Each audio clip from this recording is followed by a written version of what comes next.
বুঝতে পারেন নাই? সেনা প্রধানের মতো মানুষ কই দেশটা বেদাতে ছেয়ে গেছে। উনি বেদাতের কি বুঝে? উনি বেদাতের কি বুঝে? ওই উনি যেই মৌলবীদের হক পরে পড়ছে, মৌলবীরা ট্যাবলেট খাওয়াইছে, ও মৌলবীরা এখন দিন শেষে দেখি আবার ধর্ম প্রতিমন্ত্রী হয়েছে।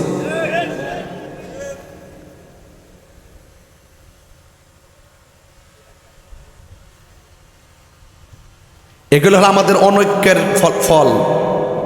যদি আমরা ঐক্য থাকতাম, এই কথা যেখানে দাঁড়ায় বলতেছি, বৈশা বলতেছি, এই কথাগুলো সংসদে বলতে পারতাম। মুনাফিকি ছাইরা দেন, ওয়াজ মাহফিল দিয়ে কি করবেন? মুনাফিকি ছেড়ে দেন, এক হয়ে যান। এখন আমি বলতেছি আদমশুমারি করেন। এই দেশে 70% সুন্নি।